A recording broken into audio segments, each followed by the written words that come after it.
Right, listen up, Britain. I'm not walking away. I'm not plunging us into chaos. I'm the Prime Minister of working people. That's my brand. We've scrapped the fuel duty hike, slashed VAT on ice creams for the Great British Summer, and free bus passes for kids. Cost of living, turning the corner. Energy cap up 13%.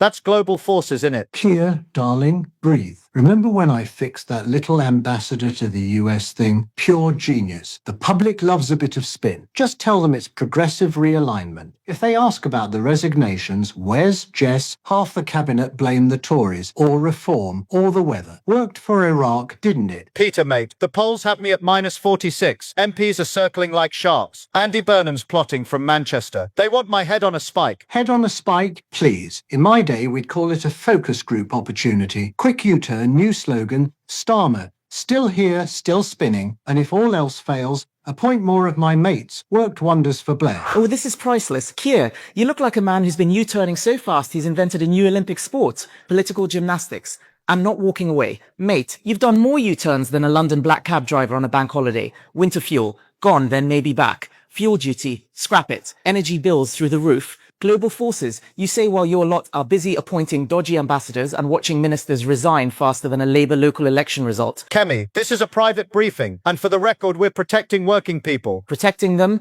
from what? You? The only thing you've protected is your own backside with more flip-flops than a beach in Ibiza. And Peter, love, still whispering sweet nothings in Keir's ear. Last time you two cooked up a plan, it was all things can only get better until they got worse, more expensive, and involved a peerage or two. Tories didn't crash the economy this badly in opposition, and we had Liz Truss's lettuce. Oh, do shut up, Kemi. You're just jealous our chaos looks better on camera. Jealous, darling, while you two are busy having a leadership crisis in slow motion 95 MPs begging Keir to go, cabinet walking out like it's a fire drill, we're over here with actual ideas. Next election, we'll be ready. You two, keep practicing those U-turns. Might come in handy when the country votes Conservative again. But working people. Quick, Keir, blame Brexit. Always works. See you at PMQs, lads. Try not to trip over your own flip-flops on the way out. Britain deserves better, and we're it.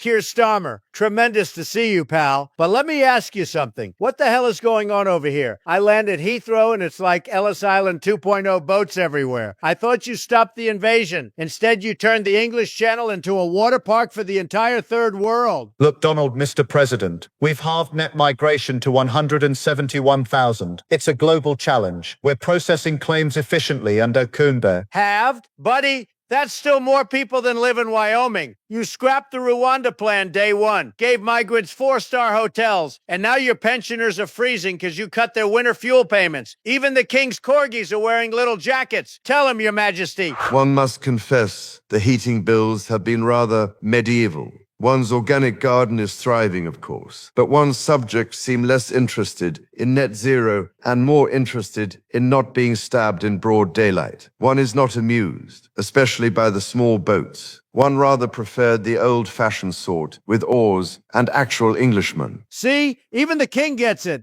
And what's this I'm hearing about Peter Mandelson, our new ambassador to the United States, the Prince of Darkness, Epstein's old buddy, failed security vetting and scandal blowing up? Peter is a man of enormous experience, Donald, decades of proven diplomacy and deep knowledge of Washington that this country desperately needs right now. Yes, there was a bit of a mix-up with the vetting process, but let's not get distracted by tabloid nonsense or ancient history. He wasn't personally briefed on every single detail. The Epstein stuff is from years ago, water under the bridge, and the security concerns have been addressed. He's not the Prince of Darkness, that's just the old media nickname. Peter's going to be brilliant for Britain. Brilliant. Not my office. Classic Keir. You stammer more than a broken record. You brought back the Blair-era gremlins while your country's burning. Two-tier policing, grooming gangs swept under the rug, farmers getting inheritance taxed into the Stone Age. This isn't change. Keir, this is same old chaos, now with extra small boats. One does remember Mandelson, smooth as a well-oiled carriage wheel and twice as likely to roll over one's subjects. Perhaps next time we could appoint someone who hasn't been banned from half the royal residences. One suggests a simple policy, fewer arrivals, more deportations, and for heaven's sake, keep the lights on. One's palace has a 17th century heating system, and even it's complaining. Listen to the king, Keir. Call me. I'll build you a beautiful wall in the channel with gold accents. You keep the boats on your side. We'll keep Mandelson on yours. Deal? Well, Donald, I'll certainly take that under very serious advisement. We're always open to constructive ideas from our friends across the pond, of course. But let me just say this. What Britain needs right now is stability, not walls or quick fixes. We're delivering real change, economic growth, NHS waiting lists coming down. And yes, even on migration, we're making progress every single day. So while I appreciate the colourful suggestions, we'll stick to our plan. Fair, firm, and forward-looking. That's the British way. Advise him this. Make Britain great again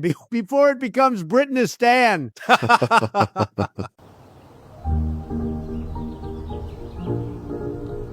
King Charles, my absolute favorite king. These folks pouring in are making dirty messes everywhere, not cleaning the streets, but wrecking the whole culture. London used to be proper British. Now it's Great Britanistan. I could not agree more, Donald. One's gardens were once pristine. Now one finds prayer rugs instead of rose bushes, and the corgis are barking at the call to prayer. Absolute nightmare for the hedges. Oh, please. This is textbook Islamophobia from two dusty old white men. Muslims in the UK and all over Europe are bringing beautiful vibrancy. We're not ruining anything, we're upgrading. In fact, I'm announcing my new project right now, opening a progressive daycare center in London called Quality Halal Haven. We'll teach the kids real tolerance, halal snacks only. No more offensive colonial pork pies. Hey, Donald, who is she? This is Congresswoman Ilhan Omar, the Minnesota marvel who hates America so much. She moved to Congress to fix it by importing more problems. She's the one-woman wrecking crew who thinks the British flag is colonial trauma, fish and chips is cultural appropriation, and your corgis need tiny hijabs for Ramadan. Now she wants to open a daycare so British toddlers can learn to protest the monarchy before they can even say God save the king. Ilhan, honey, stick to tweeting your daycare's gonna have nap time facing Mecca and story hour about why pork pies are racist. Pork is literally dirty and full of impurities. My halal haven will serve only clean food,